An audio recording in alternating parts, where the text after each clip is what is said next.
What is going on, guys? Benny here. I am here today to talk about this guy, the iFi Zen Can. Looks very much similar to the iFi Zen DAC, which I do love. And this guy has a few more features and a couple things because this is the dedicated headphone amplifier to the Zen line. And let's see if it's any good after the intro.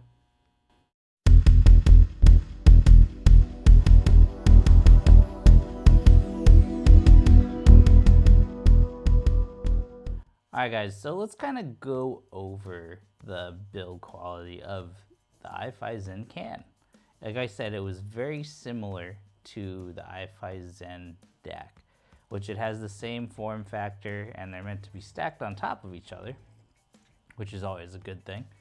So then they could look uniform if that's something you're into. So we're gonna go over the front here. So there are a couple differences between this because this is, like I said in the intro, this is a dedicated headphone amplifier.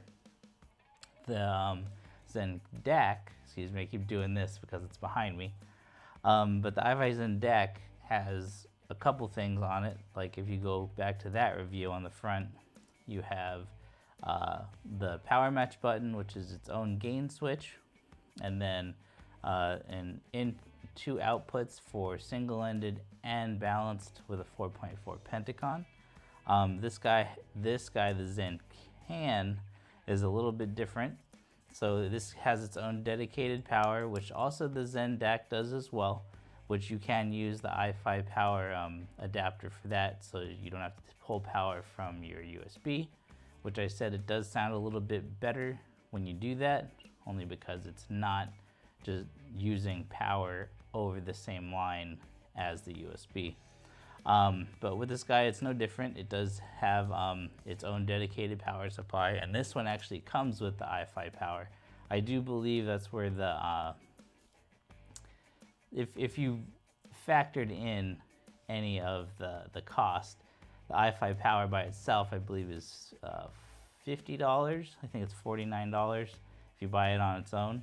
But this one comes with it, so that's a great value. And I do believe this guy is $180, so it puts it about at the same price as the Zen DAC on its own if it didn't come with it. So it kind of makes sense.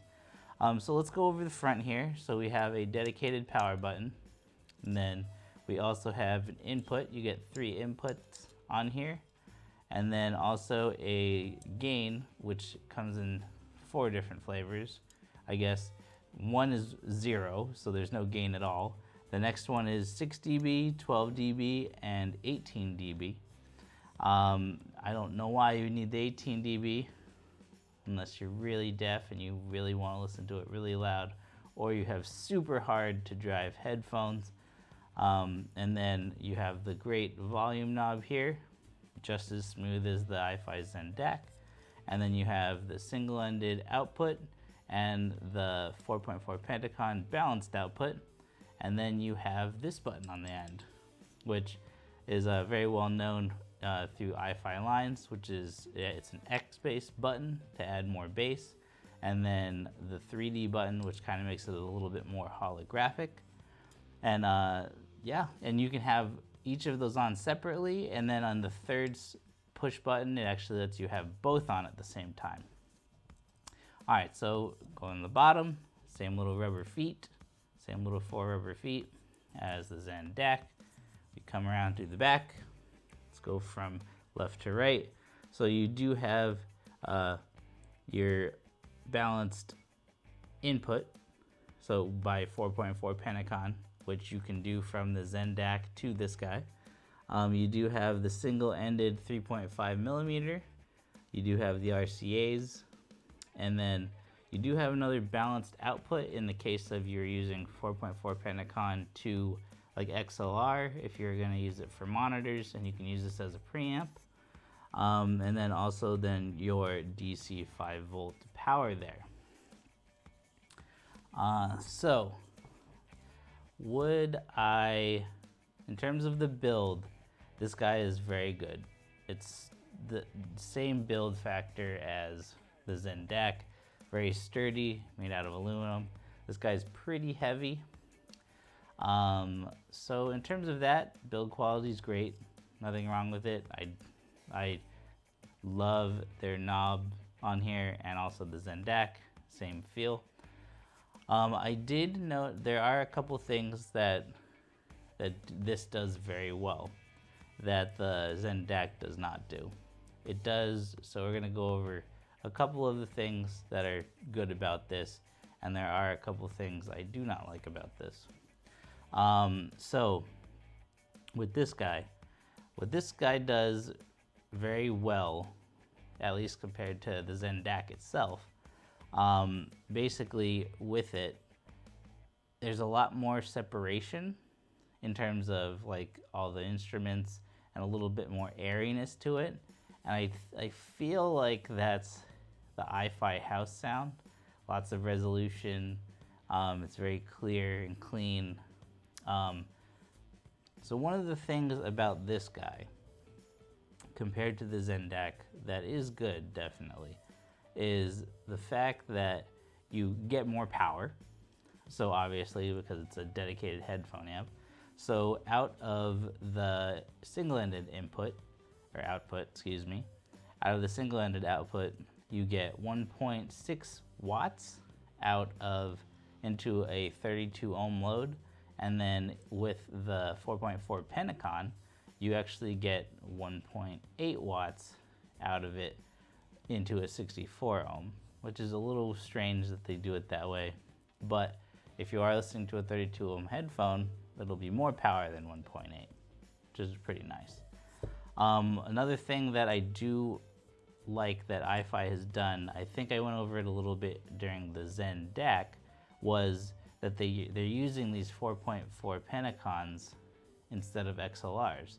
This is something that I do believe the scape of budget headphone amplifiers and DACs, this is something that most companies could incorporate, especially if like they have like other companies that have smaller form factors like this.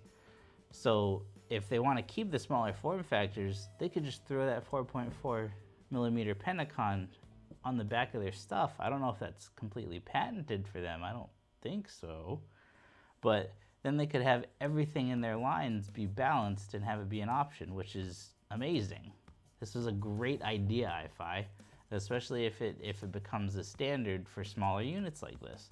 That's definitely a good way to pave the way for it, especially if you have companies that have smaller units, like I said, and they want to have fully balanced, opposed to just single-ended.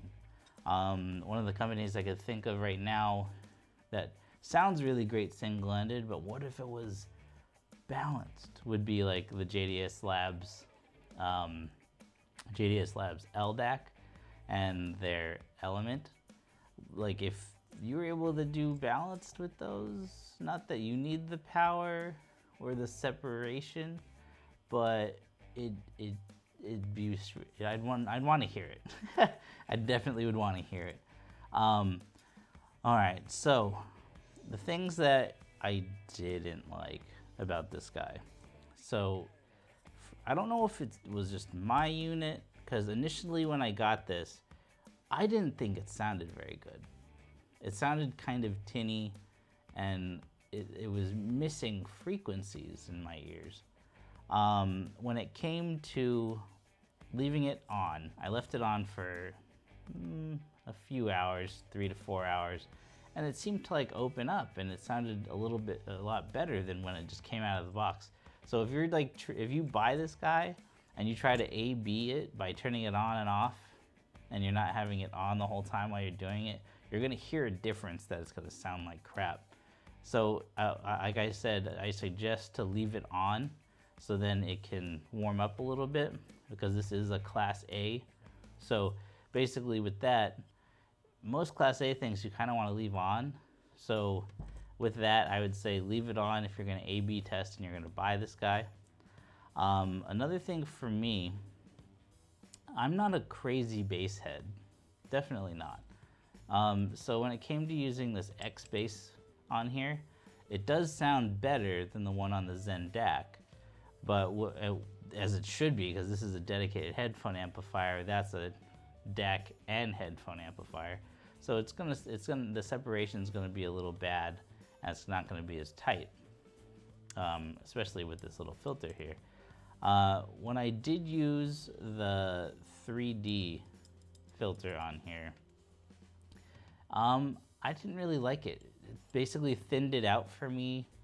It did add more separation and a little bit more 3D surroundings, but even then, when this doesn't have either of the filters on, this does a great job of that. But for me, another thing with this unit, I don't know if it's my ears, and I don't know if it's also me comparing it to gear that's way higher than it. But when I would listen to this, even when I would turn X-Bass on this little guy, I feel like there were frequencies missing in the lower regions. So like you could hear, like when you would put X-Bass on, even on a closed back headphone that doesn't really need more bass, such as I have the Taconi Blues, so it's a T50 RP variant. They're very bassy, and a lot of quantity of bass. Quality of bass is questionable. On those specifically, Argons are different. But there's something missing in the bass regions. It's like it had mid bass and then bass, and then it's like the sub bass was gone. It's that feeling of weight and presence. It didn't feel like it was there, like it was missing. And I feel like this is the iFi house sound, where they push for more resolution and more and better, cleaner highs, a little bit more clarity up top, and then they kind of leave the bottom to be, I guess, take it like, how do I put this in words? Words. They kind of take this into account of, it's all about the clarity and clean up top, decent mids, very sweet, but they're lacking in the bass and lows area. And one of the things I could definitely feel, it's not the DAC. It wasn't the Zen DAC, because this is what I use most of the time, and it wasn't the Zen DAC at all. The reason why I was testing this was I was taking the Zen DAC, putting it on this guy, and I would have that feeling like it was missing stuff. But then I would take that little $129 Zen DAC, hook it up to my Mjolnir 2, and those weren't missing. And then even with the Mjolnir 2, that's a little, not really a very good comparison, but I was trying to do the extremes. And that obviously, it's a hybrid tube amp, so it's solid state and has tubes as well. And it brought up that baseline feeling in the lows, where there's a presence, there's weight.